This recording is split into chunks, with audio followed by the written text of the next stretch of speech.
I would hate to. Good evening, everyone, and welcome to the Human Rights Commission meeting of March 24th, 2022. First up is roll call. Will you be willing to do that, Elise? Yes. Commissioner Kamen. Present. Commissioner Fillmore. Present. Commissioner Hubbard. Present. Commissioner Welvert. Present. Commissioner Zayat. Present. Commissioner Sandison. Present. Commissioner White. Present. Vice Chair Haga. Chair Carlson. Present. I think we're all almost here. An agenda was sent out to you. Are there any changes to the agenda? If not, may I have a motion to approve the agenda? So moved. I think a motion made by Jan, seconded by Martin. Is there any discussion? If not, all in favor signify by saying aye. Aye. Opposed? Ayes carry. The minutes were sent to us. Were there any corrections, changes, additions, deletions? I had to send a correction to Elise, I'm not from Maine, I am from Maryland, so I noticed that, so not essential, but I realized that was wrong, so I sent that in. Excellent. Anything else? Elise, I noticed on page 5 of 10, under 7A, the recap of the MLK breakfast mentions Girl Scout Troop 1554. It is actually 15554. All right, we will make that change. And in 7B, also on that page, 1, 2, 3, 4, 5 lines up from the bottom, I think that sentence says, community while working with city staff and city council to be consistent with a strategic plan. Because we've already worked on our strategic plan. Okay? Yep. Okay. And I think that was it. Any other comments? With those corrections, may I have a motion to approve the minutes? So moved. Motion made Sandison. by Hannah, Yes. seconded by, I'll second. thank you, Martin. Any further discussion? If not, all in favor signify by saying aye. Aye. Opposed? Ayes carry. The treasurer's report. Ooh, from our new treasurer. To give it? Go ahead. Okay. Go ahead. You won't see too much difference this evening. From what you saw back in February, there was one additional fee that we paid in February, one additional bill, and that's for your commissioner nameplates that you have in front of you. Great. I still don't see the additional donations on here, but suffice it to say that I think we have money to do the programming that we want to do, I hope. I Okay. can check on that, Chair, for you. Thank you. How would they enter the donations? So is there a way to change this form or just put an extra line so we can see the additions to the account? Yep. That's not a problem. We can, I will figure out some way to do it so that you can see the donations that have come in. And then we have an additional donation for $1,000 to help with Green Card Voices, making our donations $1,350 towards that.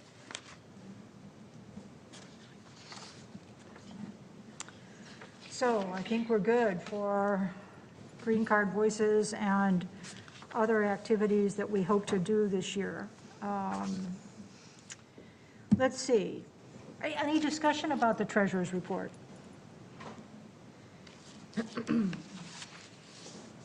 May I have a motion then to approve the treasurer's report? I'll make a motion to approve. Thank you, Martin. Is there a second? I'll second. Thank you, Commissioner Kamen. And I should, wait. Is there any further discussion? All those in favor signify by saying aye. Aye. Opposed? Ayes carry. A little bit of housekeeping. I'm sorry that I tend to say first names when we're here. You'll see more formal settings where we say Commissioner Willivert or Commissioner Hubbard. I hope you don't mind. But if you do, I'll certainly try to discipline myself to last names only. Commissioner White. Okay, moving right along. Oh, boy, this is the excitement. Green card voices. Hannah and Anna, do you want to talk about that tonight a little bit? Sure. Yeah. Sure, and please tell us the dates where we are to be in April.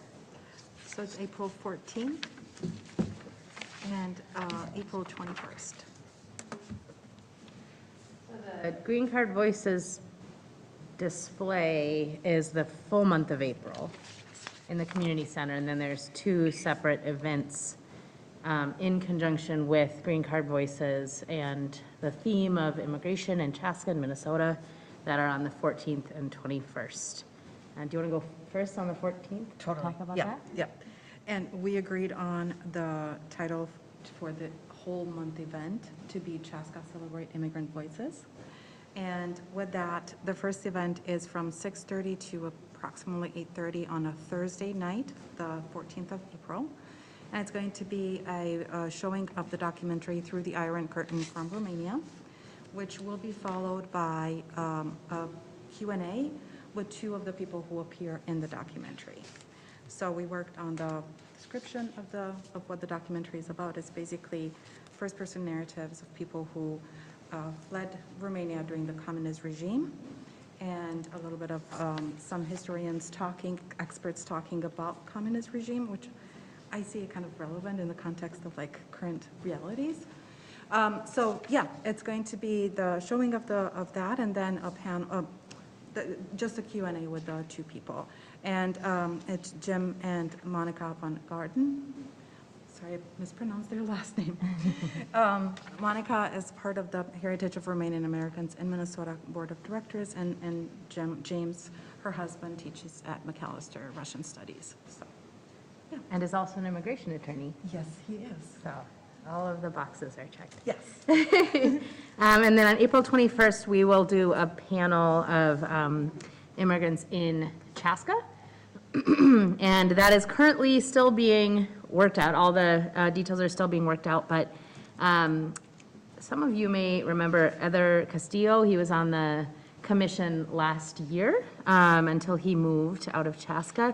His wife is a first-generation immigrant from Mexico and grew up in Chaska, and is currently, I believe it's the associate director or assistant director of diversity, equity, and inclusion at St. Thomas. And she's going to be moderating the panel. And together, we are reaching out to several people who we hope will be panelists, but haven't confirmed that whole panel. So I'll leave the details at this point. But yeah, she's really great. We've met and kind of discussed what it will be like and kind of some things to focus on and keep in mind as we create the panel and the questions and all of that. And I'm really excited to have her. I think she's going to be a great moderator. And yeah, this is all going to be live and in person, hoping that the Green Card Voices display and the events will kind of encourage people to go to each other. But I believe they will both still be recorded. If people aren't able to come, they won't be broadcast live, but if people aren't able to come, they can watch it recorded afterward. And with the Green Card Voices, there are multiple panels. I don't remember the exact numbers of. There are 20 panels in the exhibit. The exhibit, yeah. And then people can use QR codes through their phones and access the videos with the first-person narratives. And that will be on display, like Hannah said, the whole month. So, pretty cool. And I forgot to mention too, we are discussing but haven't really started doing much with a video, kind of in conjunction with this month. Not to be released in April because we don't have time to do it by then. But, you know, we're hoping from the panel on immigrants in Chaska to hear from them about their immigrant experience and then also their experience of living in Chaska and what makes it a good place to live and what makes it a challenging place to live, and kind of getting a better sense of, you know, who we are as a community, what we do well, how we can grow, things like that. But recognizing that there are a lot more than 4 people, immigrants in Chaska, we were hoping to ask similar questions to a broader audience and tape it and put together a video similar to the way that the video was shown at the MLK breakfast where we asked questions of community members. So that's our hope, and we can put that on the website afterward. Any questions? Critiques? I'm excited. This is coming to fruition finally. We've been hoping to have this for quite a while, so it's really exciting. Chair Carlson, I have a question. So I know we talked a little bit briefly about the partnership with the library where they could be displaying some books. Anything on that? I have spoken with 2 individuals from the library, Okay. and they are putting together some of their likes for books that we might be interested in purchasing. So there is I believe his first name is Patrick, his last name is Jones, and Jody Estrom, who is our person here in Chaska, and Mr. Jones is perhaps in maybe Chanhassen.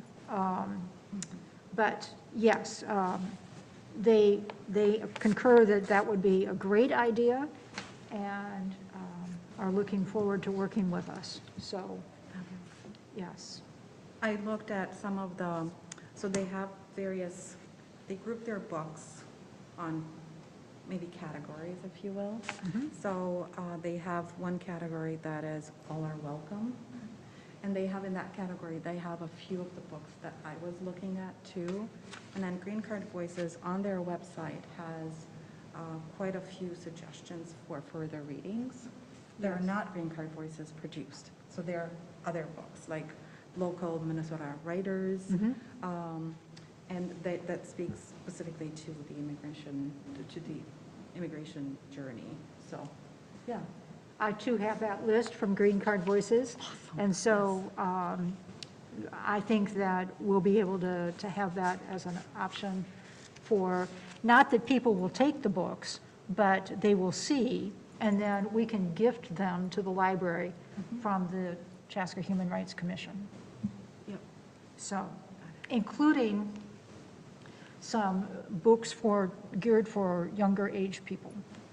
And I'll be donating some, so, yeah. Oh, good. That are on that list. Yeah. Great. Absolutely. Yep.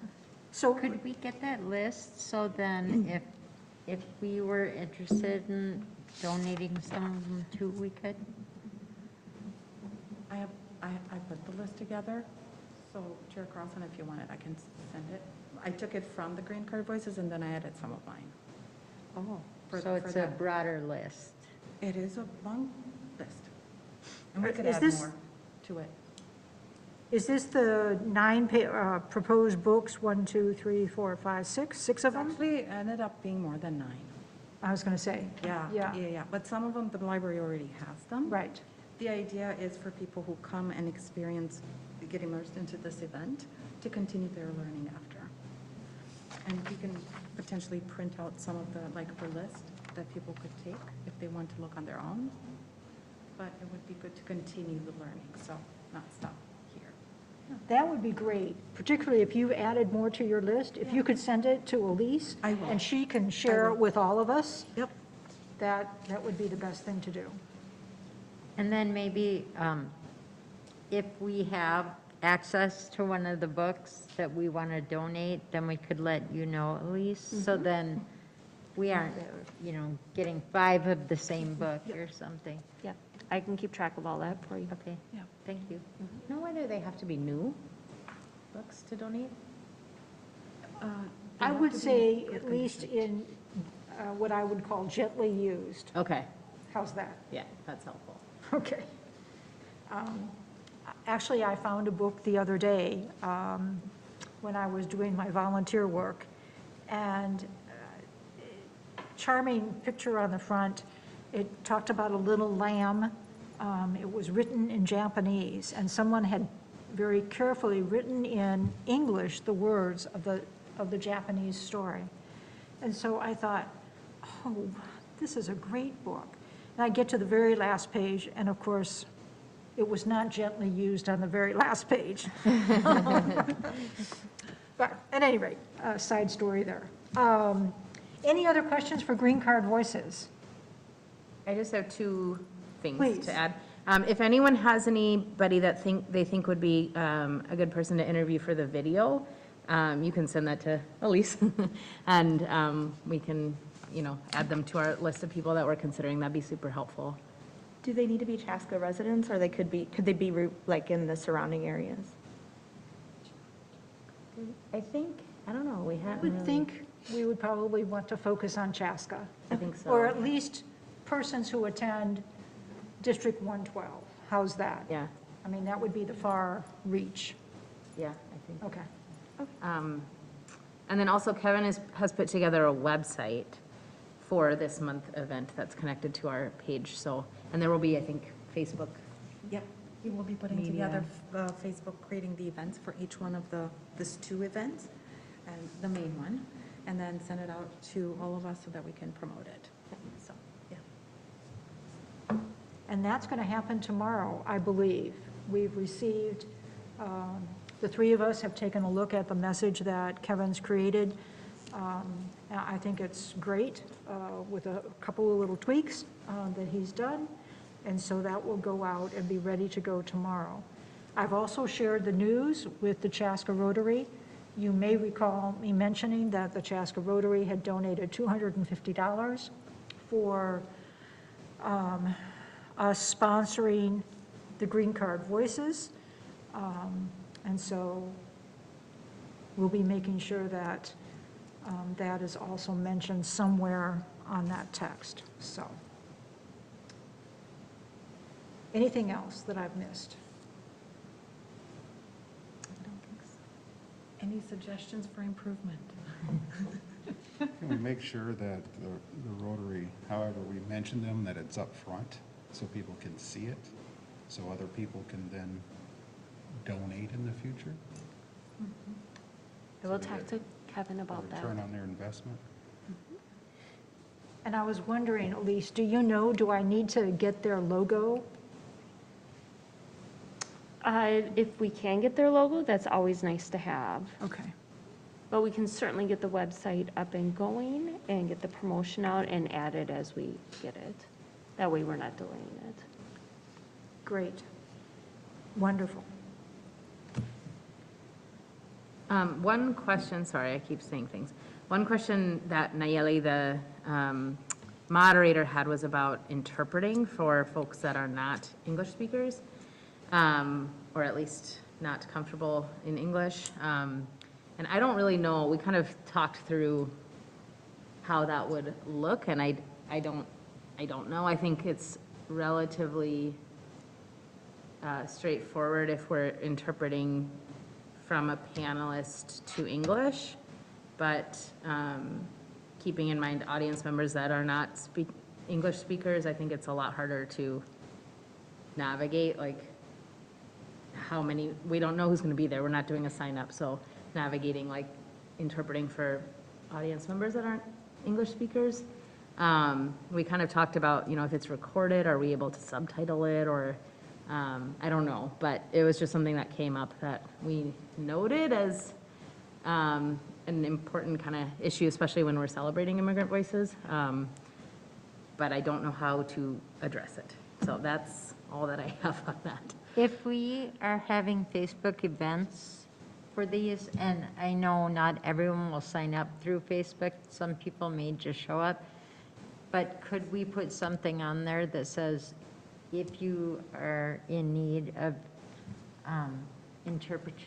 interpretation services or something to contact the Human Rights Commission ahead of time? And we could maybe work with the school district to find someone that would be willing to help us out? I don't know if they would do that or not, but it's an idea. I mean, I can certainly talk to Kevin about having that included, and we could see what we get. I think my biggest fear would be is, do we have the ability to find somebody? Right, we should probably check first with Yeah. the school district to see if that's even a possibility. But I know, a lot of the intercultural specialists oftentimes are there for interpretation at different events. So they may be willing to do something for that. Well, then the question would be, what languages are we going to interpret to? So, and I certainly don't want to be exclusionary, so I don't know how, that's kind of like a big, huge ball. How do we break it down into manageable pieces? Yes. Would it be possible to maybe put in the advertisement for it, if you would like to be interpreted to your language, put in a request and we'll make an effort? And if we can't do it live, maybe we could have the video interpreted That's a possibility. as to be distributed later. And on that same note, do we ever have American Sign Language interpreters at events? We have not. And that certainly is something that, as we talked about translation, that came up in terms of, should we, and how do we do that? So I don't know if committee members, if we want to take that back and try to talk a little bit more about it in our next meeting. As a suggestion, I know that Normandale Community College, at least I'm pretty sure, because my daughter was looking at the class, I believe they have a course. So it's possible maybe we could get a volunteer from one of the community colleges if Normandale doesn't have it. But I do believe that you can sometimes find, students who are further along in their studies to get more experience, that they would volunteer to do it. So that might be something we could consider. The only thing that I would caution against is that if this is a public event and it has to write ADA, so if we bring in an ASL interpreter, it has to be a qualified, certified ASL okay. interpreter. So it cannot be a student interpreting because the quality of the interpretation could vary. And there are companies out there that can come and interpret. The fees would range, but usually they do it in 2-hour blocks, and so for about 125. So I know that. So we as much as we want volunteers for this event, we want to make sure that the quality of the interpretation is. Okay. Yeah, I didn't know that you Yeah, couldn't use yeah. volunteers for that. Yeah. Elise, do you know the city policy for like city events about translation, or do they have like Spanish Somali every time, or? That is a great question. Okay. I am still learning everything. Yeah. Why don't what I can do is take this conversation back about interpretation and talk with a few people about it, and I can figure out where we're at, and I will follow up with the committee then on that, if that works. That's great. Yeah. Yeah, super helpful. Awesome suggestions. Thank you for the suggestion, though, Emily. I think I'm done. I don't know. I was going to move on, but then I thought, well, maybe I should wait just one more second. In case I have one more thing to say, no, I'm done. I am done. Okay. Things percolate, though, as you talk about Yes, them. I they mean, do. that's just how it goes. I'm a verbal process. We don't have a guest speaker tonight, and I own up to that. I didn't do it. I didn't ask any of the 4 people that wanted to come and talk to us to be here tonight. So I apologize that we are not receiving any new information tonight about another organization in Chaska, but, and it might be tough for April, but I'll try really hard to have a speaker for us. River City Days. Who's on River City Days committee? Oh, I think me. Yes. Yeah, I was going to say, I think I'm looking to Martin and Hannah. I don't think we have anything to Anything new, anything to bring forward to shed? Okay. No. Website. And I think I'm on that committee, and I haven't done anything. No, I don't want to say that. I've done lots of things, but I haven't done anything about the website. All of the committee's been finalized. I thought that this meeting, people are going to finalize their committee selection. Oh, good. Does that mean that you want to join? I am on the website on the committee, website, which is fine, and I'm happy to do it, but I wasn't sure if all of our committees have been filled out, or if we're still waiting on any committee selections from members. Sometimes, Remember who. if we don't have enough people on our committee, then we just reach out and tap somebody else in the commission. Great.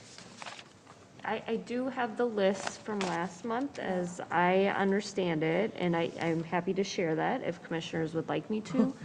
I can email it or we can discuss it here tonight. It's I up to think you. it's in the minutes Yeah, it's too on in the our last page. packet, Yep. so.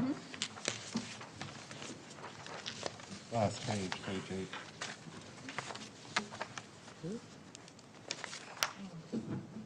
Oh, yeah. Oh, yeah. 8 of 10. Mhm. Green For the card. calendar and the program committee, I agree to accompany Commissioner Kamen too. I think we were looking for Yes. one more Yes, member. there's, Yes. Commissioner Carlson, would you like to join us? Sure. Thank you. The calendar program. Oh.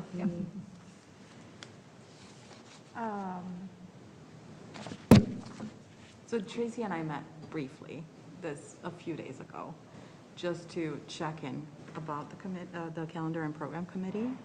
And we had some questions, and we thought it would be fantastic if you could join us, because Sure. you have all that background information, and we're part of the initial push for it. Gotcha. So, All right. thank you very much. You're And welcome. if it's just for us to pick your brain for the next session, Yeah. Yes, that exactly. would be helpful. Yes. Yeah. MLK. Nothing to report. Not this month. We didn't have a meeting. The committee consists of me so far, so anyone is welcome to join me. You have no excuse for not having a meeting. I have lots of excuses. I'm still kind of winding down from the last one, processing it and hoping someone will join me on the committee so we can start talking about ideas, so. And a guest speaker. Yes, that's the number one thing that everyone, even if you're not on the committee, if you have any ideas about a keynote speaker for the next MLK event, we need to start thinking about inviting people to get it on their calendars. So I'd welcome any ideas. So would we send them to Elise, or we send them to you? You can send them to Elise, just so we're consistent with inundating Elise with all of our emails. great. Right, and Elise has nobody else to work for except the Right, Human Rights. right. Oh, thanks, Elise. Okay, empathetic response. You received, Elise typed it up, but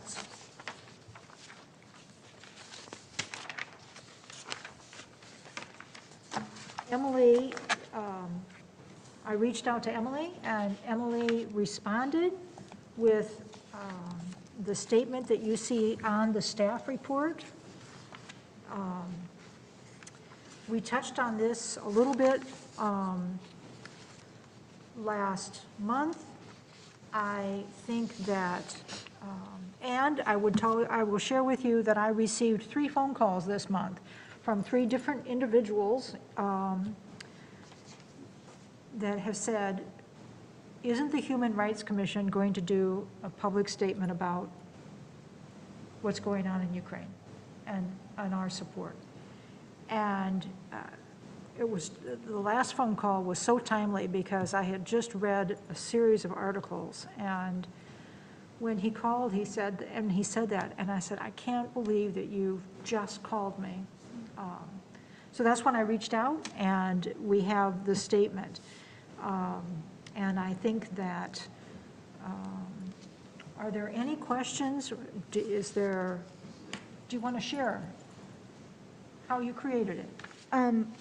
Well, first of all, I did go online and look at other empathetic response kind of feedback, and I apologize if this is not exactly what you've done in the past. I haven't ever done this specific kind of thing before, but based on what, I'm so sorry, Chair Carlson, I just forgot how to say that for a second. Based on what you said in your email and what kind of aim you were looking for, which was that the article that she had read that day specifically talked about community building and showing support towards people who are personally affected. I thought that was the aim that I wanted to do, because we clearly can't go to Ukraine and fight in the war. We can't go personally and save people. We can't go personally and, give asylum to people. So I thought that the best thing to do would just be to tell our friends and neighbors that are personally affected in one way or the other that we are here for them and support them. So that's the angle that I took. And if there's anything that you all would like to change, or if there's a different slant that you would like, I'm more than happy to edit or rewrite.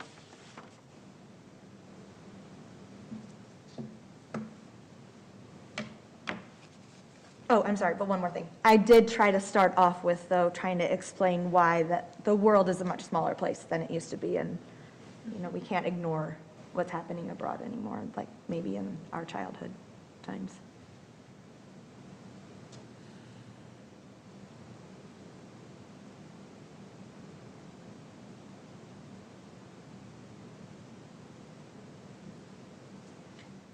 I think you did a great job, especially because you haven't done this kind of writing before, and I just really appreciate the sentiment of having it be a global issue that we need to pay attention to, but also bringing it home to Chaska. So, we recognize that our neighbors may be of Ukrainian descent, or, may have family that is still there or something. So I think this was just a really nice job of pulling that together.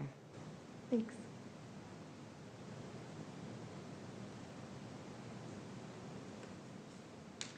So if we approve this statement, or with maybe some added words or whatever is your desire tonight, it would be put on the city's social media page or channel, the Human Rights Commission webpage, and submitted to the Chaska Herald. And our names would all be on that document.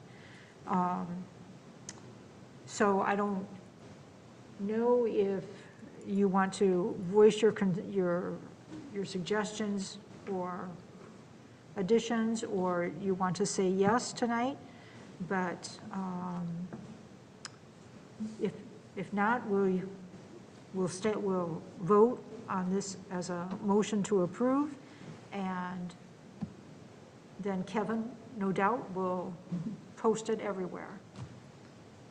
And just so you all know, I've had 5 books published, so I have been edited from one end to the other, and it will never hurt my feelings. So don't be worried at all. I have one suggestion. I also agree. I think it's really powerful, and I like that it's calling on Chaska to do something. I think one thing that I would suggest, the last sentence, you say whether it's through personal, or we say, whether it's through personal conversation or through social media, I would say, or any available platform, just encouraging people to speak out through whatever power they have. We invite the wonderful people of Chaska to actively listen to those affected, to increase community bonds, and I would say to speak out against injustice and help those affected by the tragedy to know they're not alone. That would just be my, That's a wonderful addition, yes. I hope somebody was writing that down, though. Did you? You I did? scratched it. No one else can read it, but. Anything else? I have a comment, not about Yes. the letter. I think the letter is great. I think it's wonderful. Thank you. And I'll move to approve it, but before I say that, are we going to be consistent in the letters that we write out, or that we put out, and the people that we support, moving forward? We didn't do anything for Afghans, right? Or, right now, they can't, what my wife told me this morning, I did not watch the news, so I don't know, but the young ladies after 6th grade can't go to school anymore. I don't know if that's correct, but are we going to do something about that, or other things, or do we stop here? Because how do I put this? It can be it can look like it's one-sided. Does that make sense? If we don't support everything. Does that make sense? So I try to be as. No, I agree 100%. And I have seen questions of people who have said, well, what about Syria? Or, why is it okay that the U.S. went into certain places and we were okay, the Americans were okay with what we've done in countries because we thought it was okay. And so that's a really valid concern. I agree with you. I think it's important too to focus on that we are making statements about human rights. So we're not gonna make a statement on every world issue, but when it comes to something like, the girls not going to school, I mean, I believe that's a right for people to be educated, and I think that would be something appropriate for us to address. So I think that if items are brought to our attention, we should certainly discuss it and then decide if that's something that falls within the human rights purview, I guess, and decide based on that. Because we don't want to make political statements, but we do want to focus on the human rights. And so I think that's something to examine each time. Can I take your question a little further? Is that okay? Sure. So I think that it's incumbent upon us not to wait for someone to ask us. Oh, I to do just something. mean like, Yeah, no, I'm agreeing. as we find out, Yeah. like, in general, yeah. But, there's also, and I don't want to cause an argument or anything, but like, it's kind of like when a child is kidnapped and she's white and she gets all of the press, and then a child of color is kidnapped and there is no press. I think that is a problem in our country. And so, and I'm not trying to speak for you, but I feel that kind of underlying the question, like what are we going to do? Are we going to only talk about things that are palatable to Americans, or are we going to talk about all the human rights atrocities? And so the U.S. does sometimes violate human rights in other countries. And so if we are going to take a stand on human rights in other countries, one of the things, I'm extremely liberal, probably like off the cliff liberal. So if I get asked that all the time by my friends, like, so you're upset about this thing, but are you also upset about this thing? And why didn't you say something verbally about that? Well, I did, they just didn't catch it.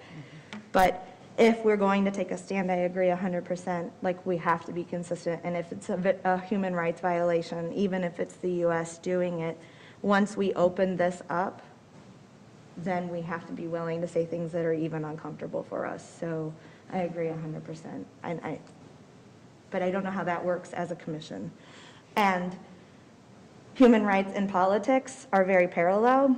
And I understand that we don't want to get into like arguing over politics, but there isn't really a lot of division between human rights and politics, because politics is what causes human rights violations. And so that's something that we have to be cognizant of, but we can't be afraid to address problems if we're going to open the can of worms with this.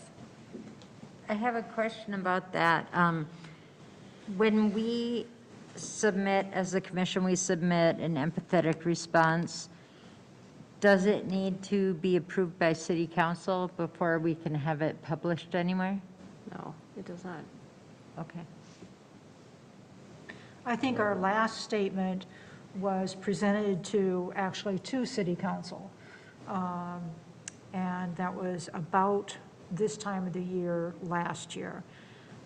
In 2020, we came out and we spoke to, we submitted a letter, you were the chair then, to the paper regarding human rights violations with regards to what was happening in Minneapolis.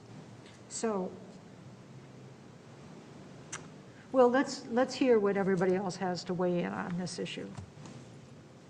Do you have any thoughts, Sienna? No. Okay. Hannah? Yeah, I just think it's a really hard question. I think,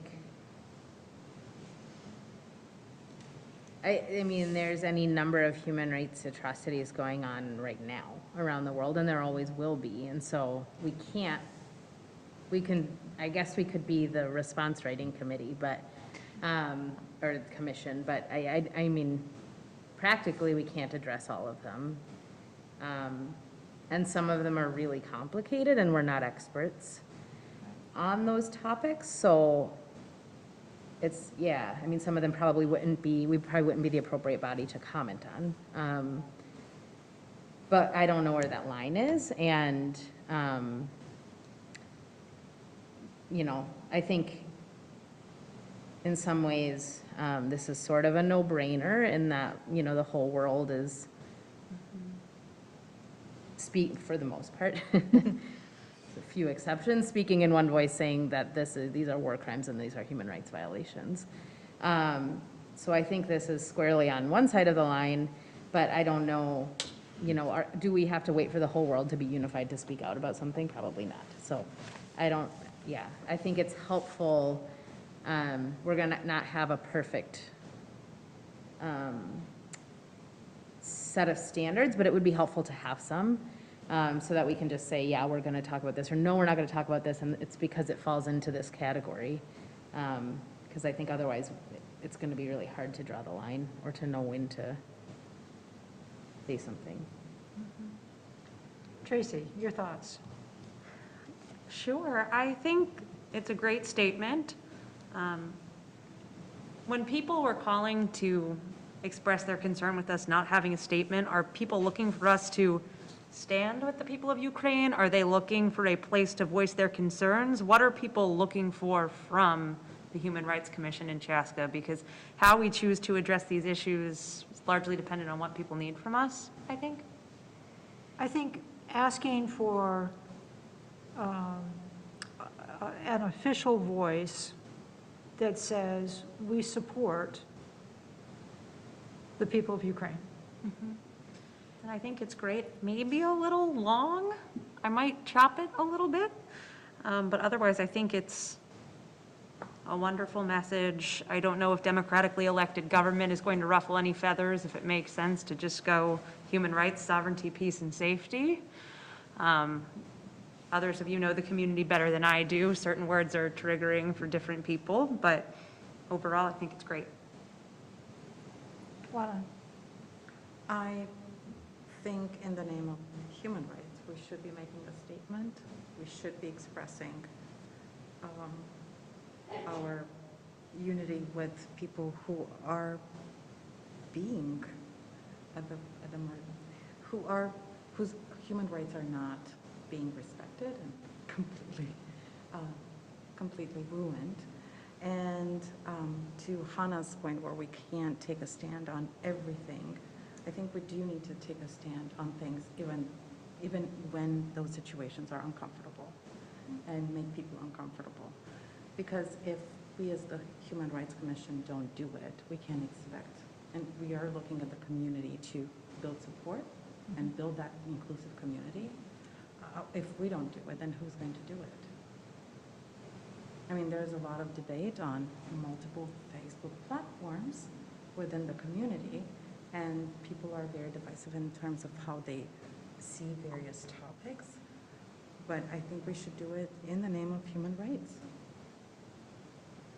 Now, to Hannah's point again, we should have a criteria. We should set up like a system maybe, because, but I do believe that we need to make a statement. I agree with the comment that we need to have some guidelines, some parameters. We cannot address everything. And yes, you are right. The United States, sadly, has not always lived up to the expectations that perhaps we, as members of the Human Rights Commission, thinks that should have been done or could have been done. But having said that, I think there are certain issues that rise to the surface. And certainly, the situation in Ukraine, I think, is the article that I sent, or the words that I sent to Emily were,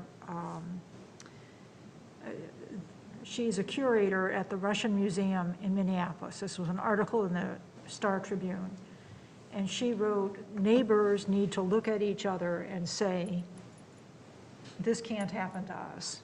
And that just triggered a whole concept of how we talk with and share ideas with our community. And I think it's important. Martin, I'm sensitive to what you're saying because I don't know, you were on the commission when we, fellow commissioners addressed the statement on Asian hate. And you and I were on the commission when we addressed the situation in Minneapolis. So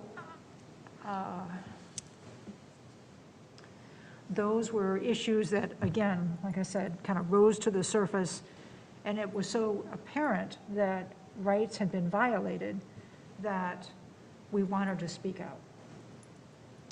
I would say that going forward, if you would like to work with since you're our sole empathetic committee person, if you would like to work with others in kind of developing those perhaps general guidelines, Elise, what do you think? Does that make sense, that we kind of set up some parameters? I think that would be extremely helpful and help, guide the commission as to when you're going to do this and when you're not.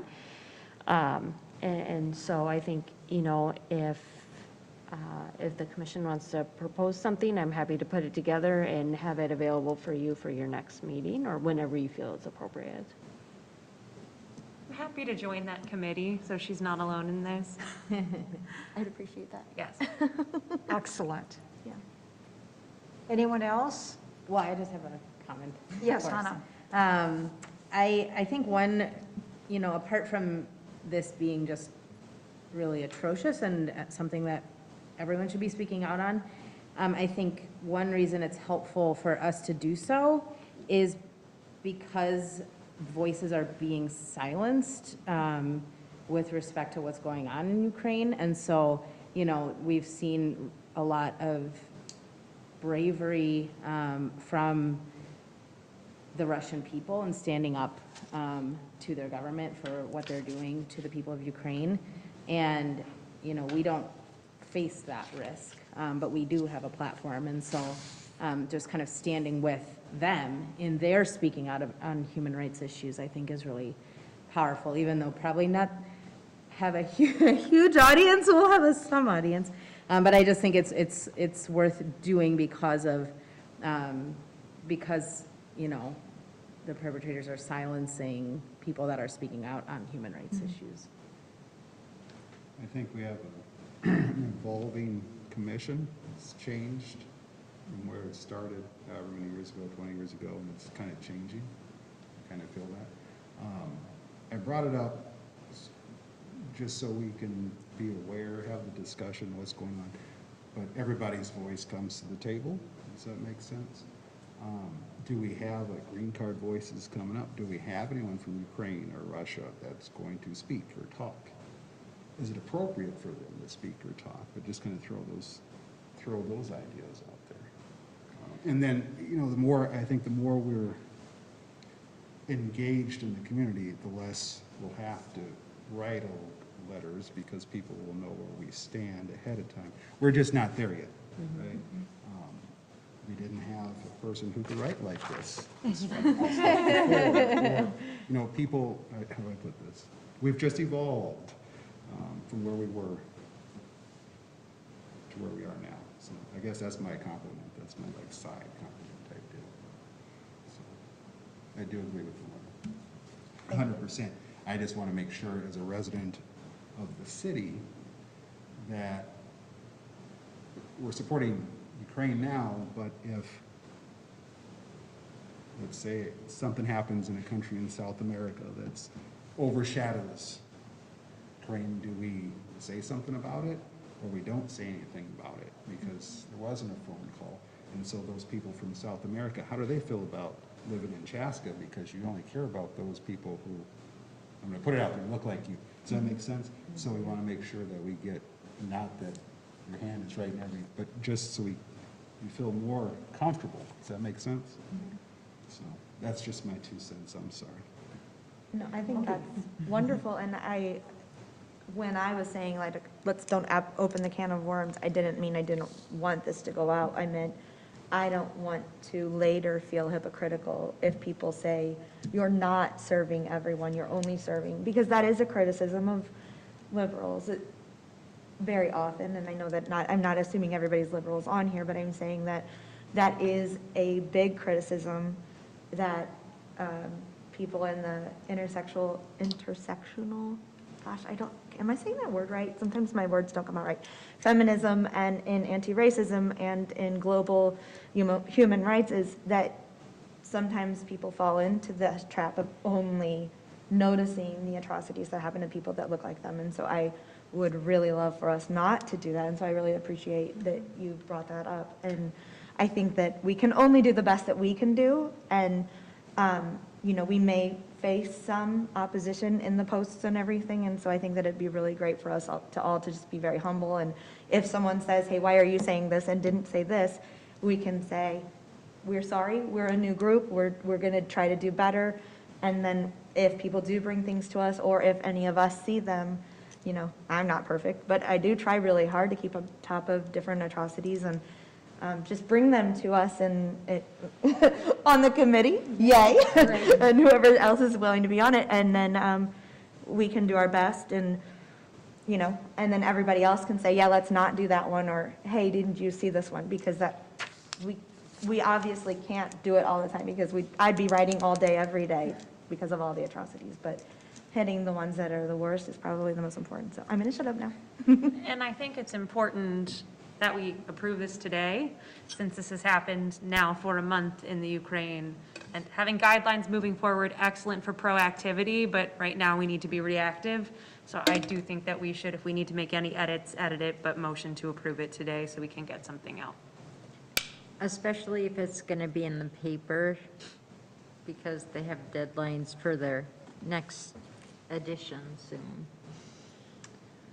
So I believe you made a motion. Motion to approve. Is there a second? I'll second. Is there any further discussion? So the motion's been made that with slight variation in the language, the Empathetic Response Committee, as it's written, with some slight variation with wording, be submitted to the Chaska Herald, to the city's social media channel, and the Human Rights Commission page. Is that clear? Yes. Good. All those in favor signify by saying aye. Aye. Opposed? Ayes carried. Next on our agenda, Pride Celebration Committee. Kaylee is not here tonight, but in April, along with all the other exciting things we're doing in April. She'll be bringing some recommendations to us with regards to the Pride celebration. For those of you who were not on the commission last year, we had an event in the park. We partnered with our good friends over at the Chaska Parks and Recreation Department. We had tie-dyeing, Martin, expertise, Yes, tie-dyeing, ice cream. ice cream. Games. Games, We had Jay? art projects. where Art they projects. painted Community art projects that we hung later around the city. we had a DJ, The food trucks and we had some food trucks there. and the GSA from Chaska High School. Yes, Now with their Yeah. that's our partner, primary partner. In addition to Parks and Recreation, I don't want to minimize their work at all. So Kaylee is prepared to bring that to us in April. So, From GSA or from yes, GSA? We have not met yet about this. I'm on that committee with Okay. her. We have not met yet about this. I have every belief that you will be able to pull it together for our April meeting. National March for Education. Can I Yes. interrupt you for just a second Yes. before we go into that? Can I go back to Calendar and Program Committee for just a second? Sure. Can we put something on, and it doesn't have to be you can say yes, no, but can we put something on for veterans on the calendar, please? Oh, okay. And then I'll leave it at that. Sorry, I had that thought, and I should have brought it up during that, but I forgot about it, sorry. Great. Yes, we can. No, that was super important. Emily, Yes, ma'am. you provided some information through Elise to all of us regarding the Missouri Equity Events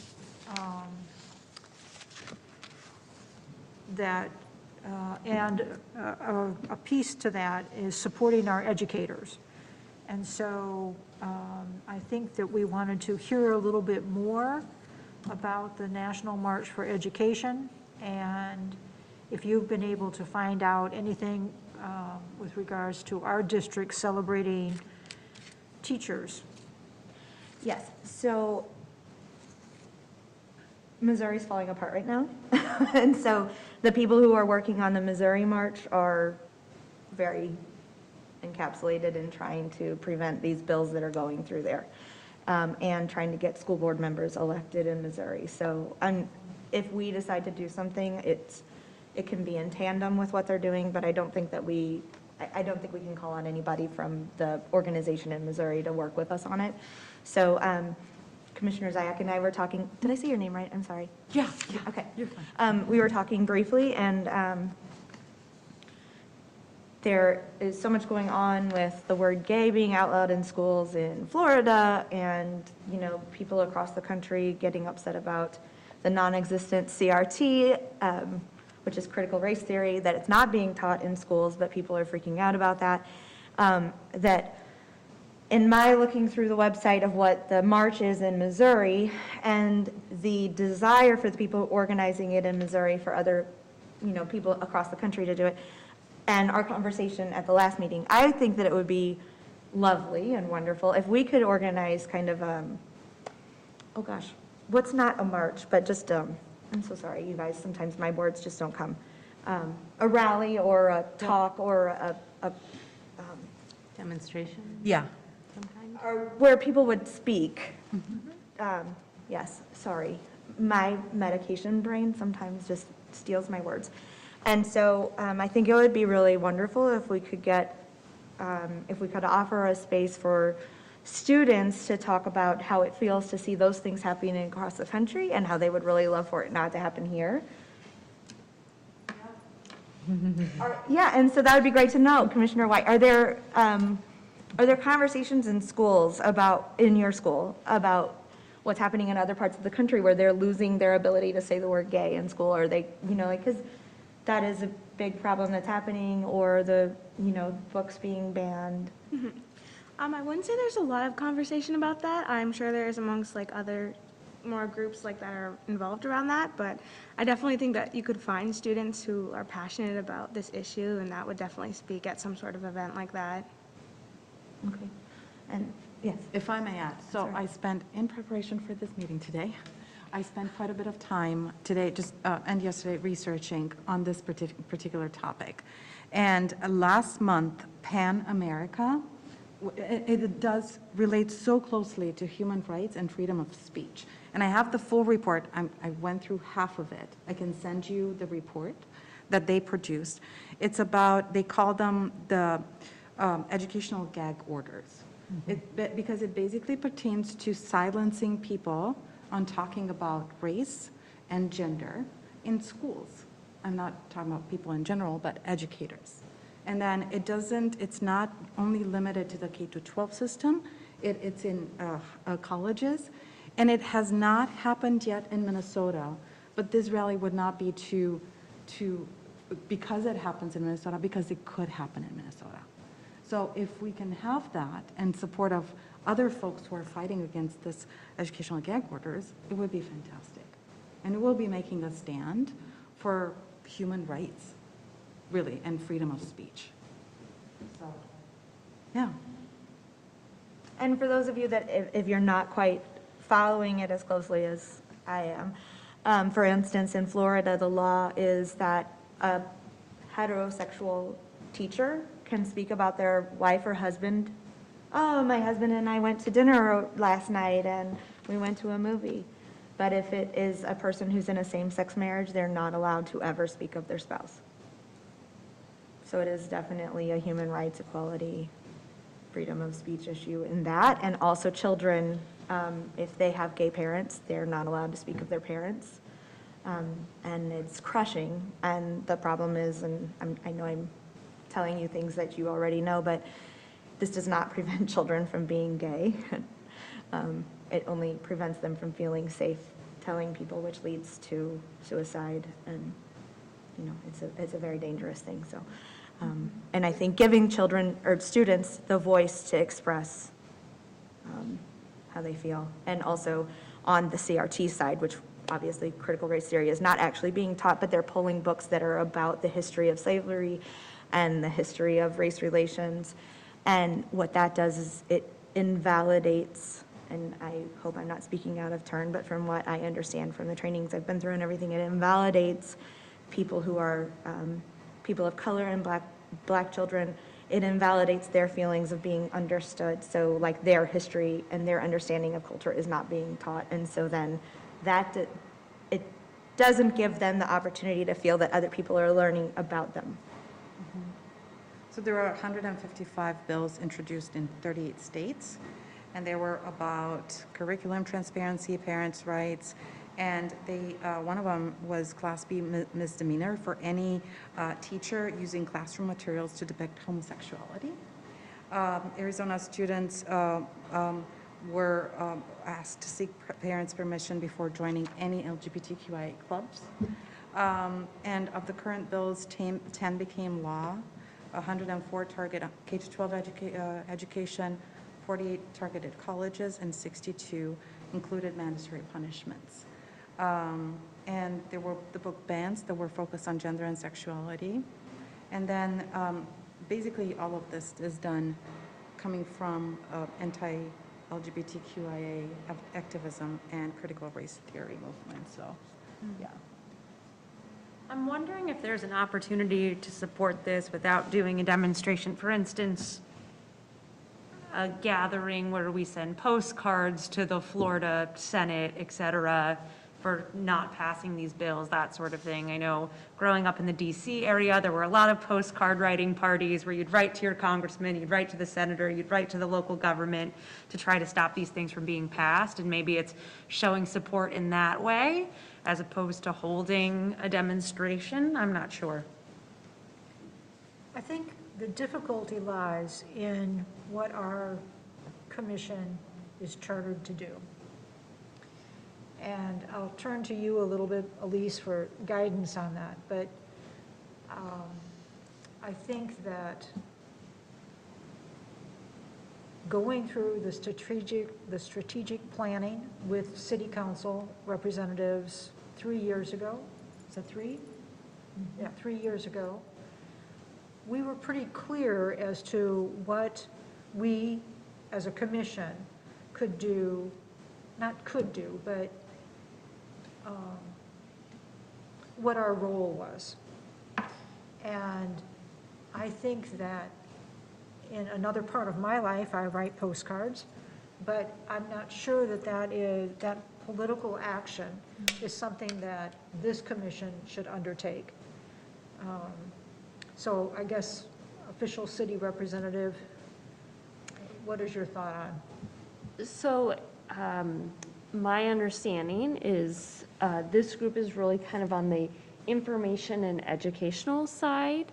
And so I think if you look at it from that lens and what you can do to inform and to educate the public is kind of where we should be coming from. So certainly an idea might be, and this is River City Day hats people, making our booth kind of an opportunity to educate about these issues that are being seen in other states and what Minnesota is doing. I mean, focusing on what, or more specifically, what 112 is doing, District 112. That's just a thought, no pressure, or River City Days. So I think that I like the idea of being able to honor our educators. I think that there are organizations in Chaska that actually do that on a kind of an annual basis. I'm not sure I can tell you who they are exactly, but I know I've read about that. Is it realistic to think that we would reach out to them and help support them in honoring of teachers? Being, I think it's the first week in May that they do that, is that correct? The march I'm talking about or something else? No, the District 112 Oh, okay, sorry. honoring of teachers, is that the first week in May? Do we know? Parents? That is National Education Week. Oh, or okay, so that's where, I must have that in my head, okay. That may be why they chose April or March 30th or whatever for, I mean, April 30th for that.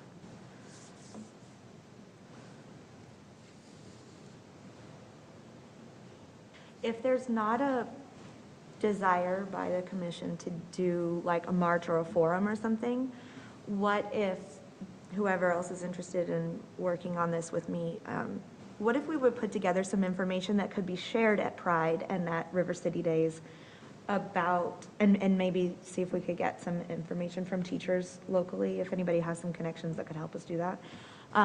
Put some information together from the first person perspective of children in the district and teachers about how they feel when they see that other states are doing those things, and maybe just like have some information ready to go out at River City Days, at Pride, because those are places where we're already going to be interacting with the public, and that way we could be educating that way without adding another event right now when we have so many events coming up. How would that feel? Or maybe even on the social media channels or whatever that we use to communicate. I think that that's a really good idea and an appropriate way to, offer some educational materials. And I love the idea of, there's something else going on in another state. How is that tied to Chaska, and what could that mean to Chaska, or what is happening right now in our community? And I think that kind of speaks to what I understand our role is as a commission too.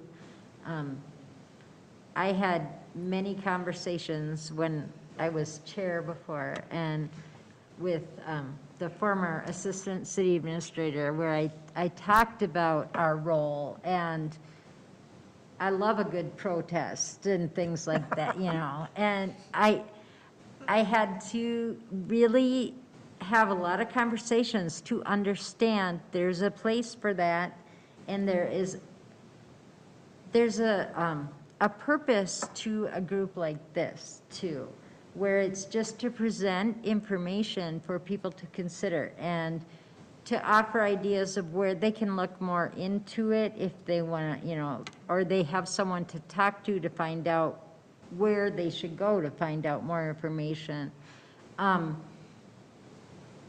What I understand is that individually, you can write all the postcards that you want, you know, and do those types of things. And as a commission, we really, we need to open ourselves up to make this education available for everyone in the community, not just people who are, not everyone in this community agrees about, like banned books or something, you know, for an example. It's not our job to say banned books are wrong. It's our job to show what's going on, kind of like a reporter, be unbiased and just state some facts about what's going on. And then personally, we can have conversations with the individuals if we're approached. But I think doing something like a flyer that we can put out at River City Days is a really good way of being able to do that.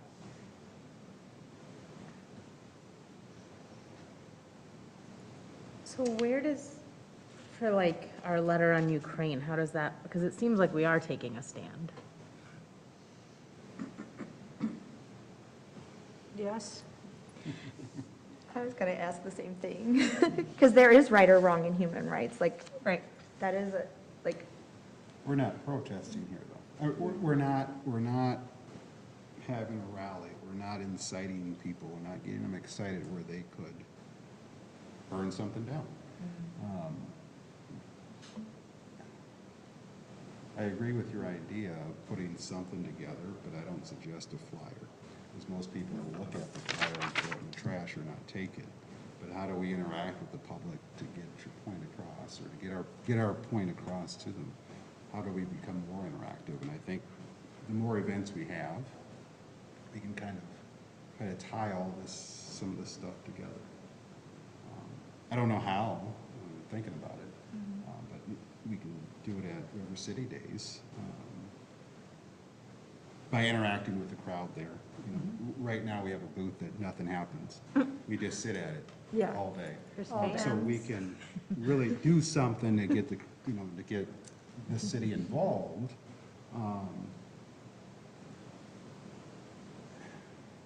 We could do something at the Pride celebration as well. I mean, what is it? Is it questions and answers? Is it games? Is it something that gets them involved?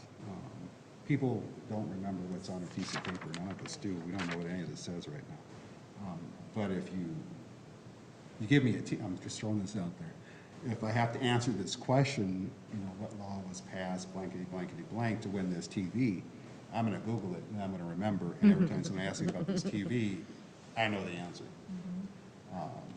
I'll remember that. So, you know,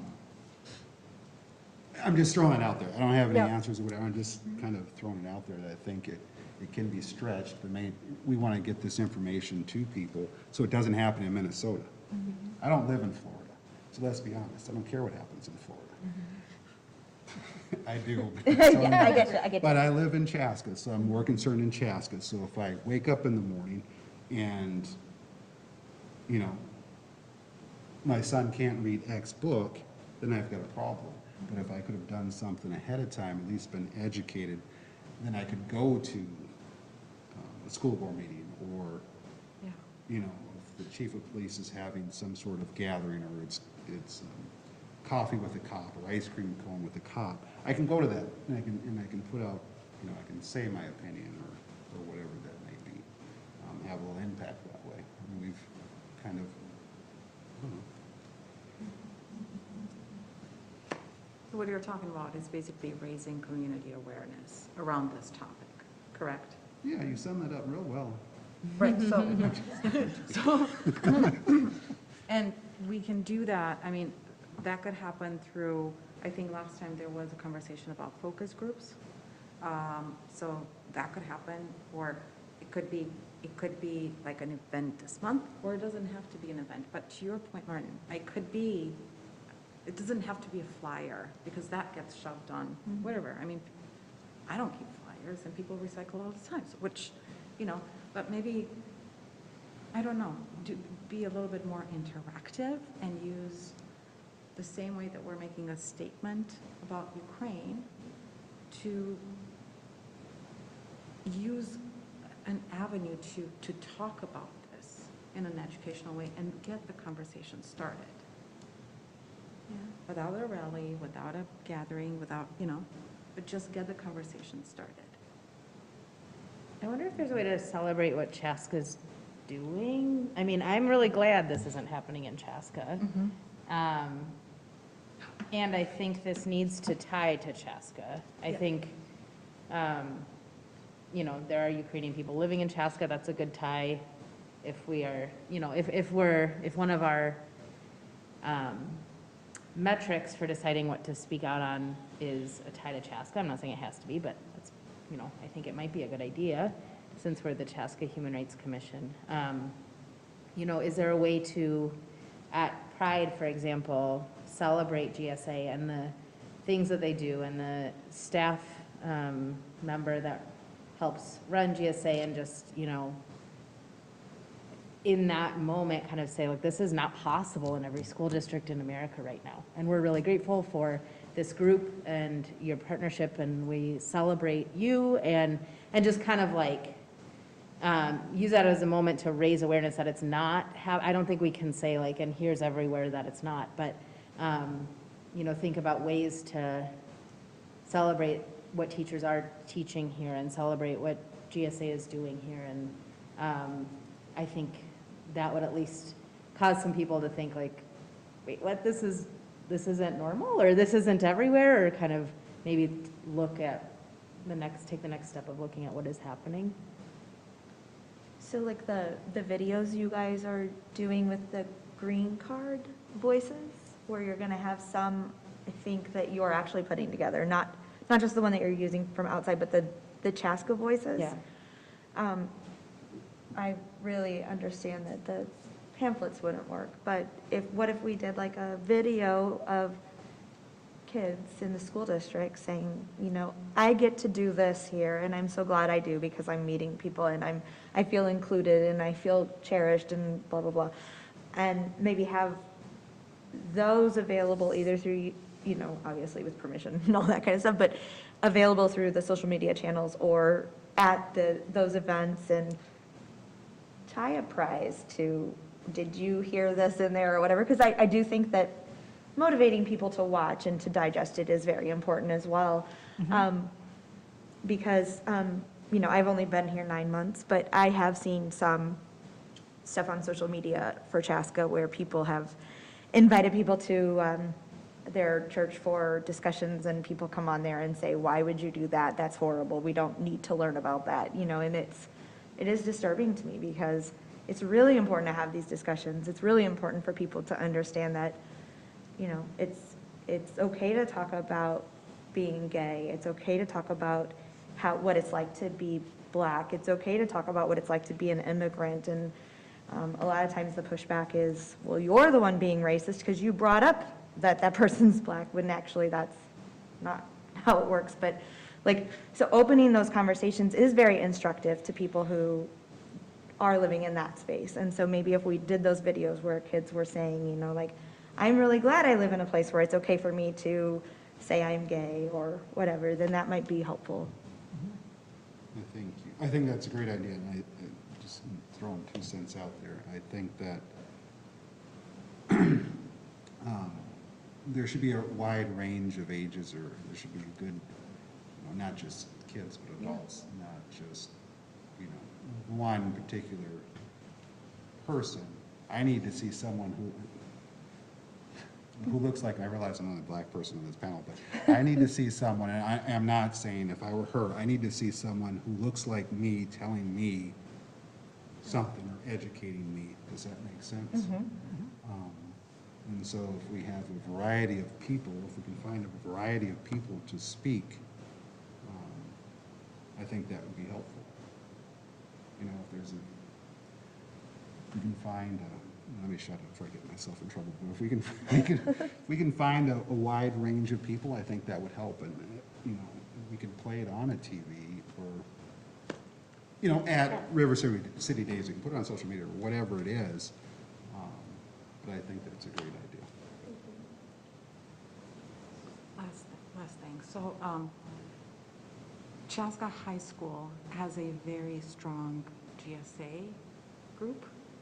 And you feel, I visited it recently, you feel all are welcome here the moment you enter the doors.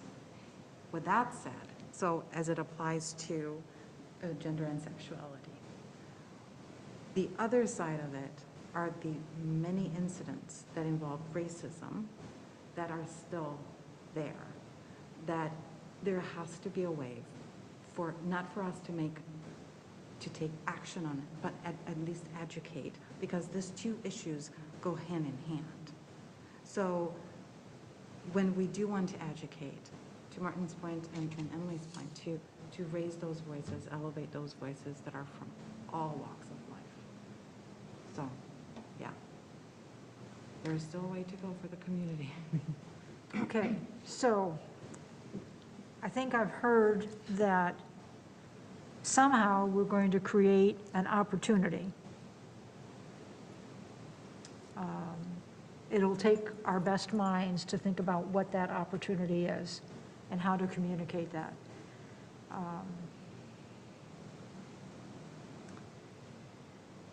I think there's some partners that we can reach out to in the community. Kaylee, as you may know, is the communications manager or director for Independent School District 112. I think we can reach out to Cassie Barnhart, who is the GSA liaison for School District 112. I think that we can reach out to, actually, we could probably even reach out to our elected representatives and find out what is the status of some of those laws that have become a reality in other states. What are the chances of having that occur in Minnesota? So the person who I'm really missing right now in this conversation is Kaylee, because she offers an educational perspective that I no longer have children in the school district. So, and of course, Sienna, who is sitting very quietly to my left. So I think that if I can, I'd like to postpone this discussion or move it forward to next month.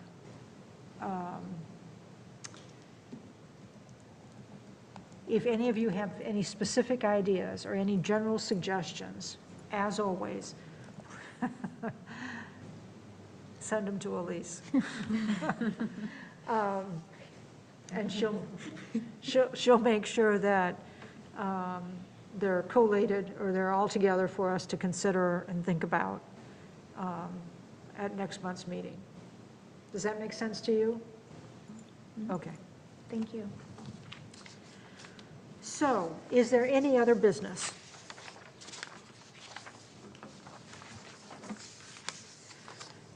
Elise, will you make sure that our events are publicly posted so that all of us can show up in April? They are already posted. Excellent. So we can all be there. We can even all talk about human rights, right? Absolutely. Okay. So for sure, we'll see each of us April, remind me the dates? 14th and 21st. 14 and 21st. I have a couple questions about that. Should we wear our T-shirts for that as commissioners or name tags? I don't know if we all have our T-shirts. Do we? know I sent an email to Kevin with my size t-shirt, but I don't know. I did too, but I didn't get one We yet. checked our sizes, but haven't heard anything back, so. I'll Okay, check on the so status of the t-shirt orders and find out where they're at.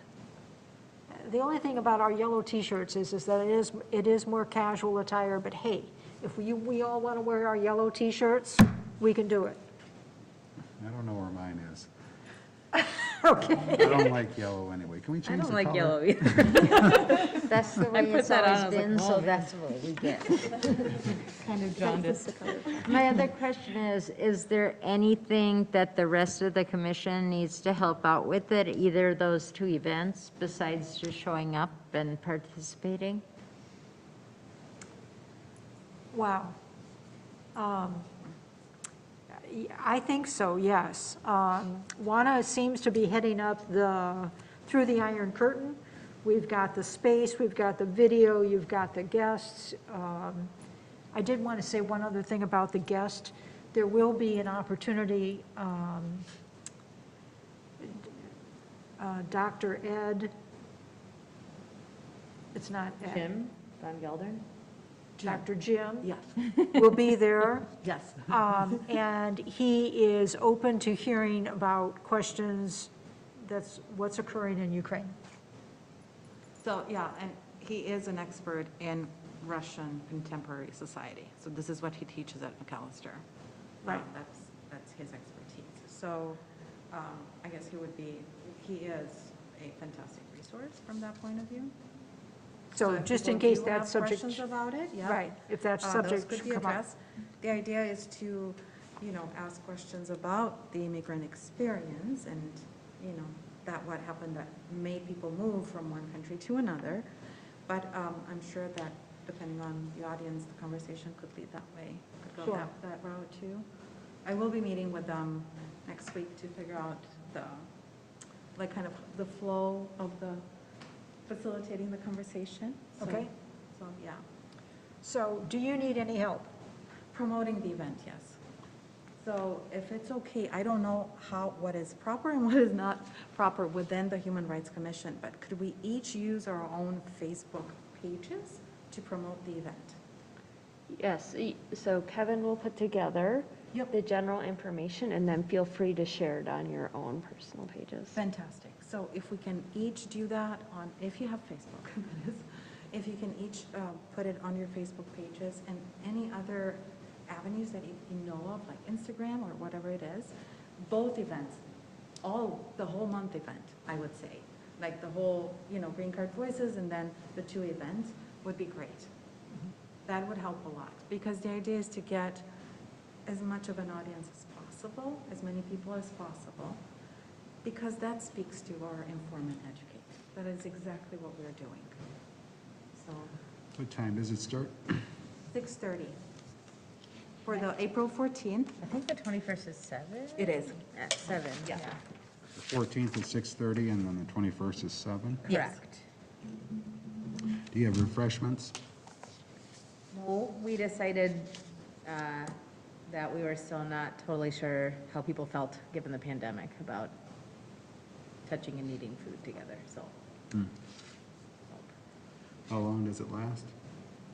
Well, this could go, to Monica's point, it could go to 2 hours. I mean, that's why we moved it to 6:30, just in case it does go that long. But the documentary itself is 55 minutes. For both, we have the room till 8:30, though. Which room? I just The have all theater. these questions, I did. The theater? At the Yes. community center. Okay. The theater.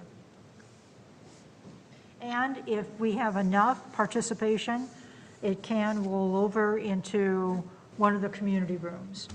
So we can have backup space if more than 232 people come to the theater. The That theater, would be amazing. the theater can accommodate 232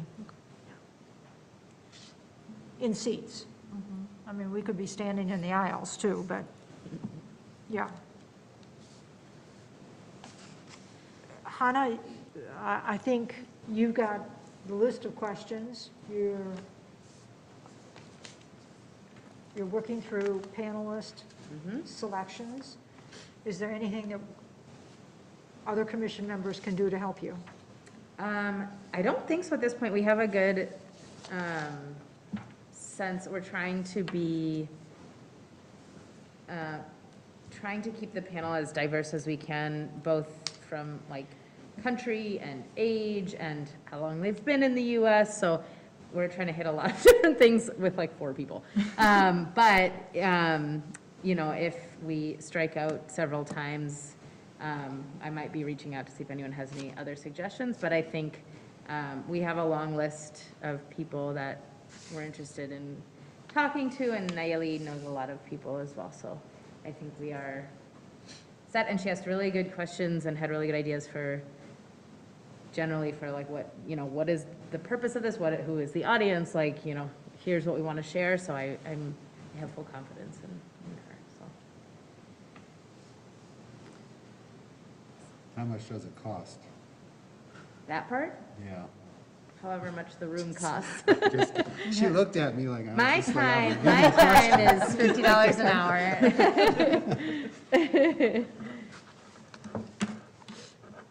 Having heard that there's no further business to come before us this evening, I would entertain a motion to adjourn. But before we do that, I just want to tell you, thank you for the great conversation we've had tonight. The discussion's been good to hear the many sides, and that's what makes us being here so important. So thank you. May I have a motion to adjourn? Motion to adjourn. Is there a second? Second. All in favor? Aye.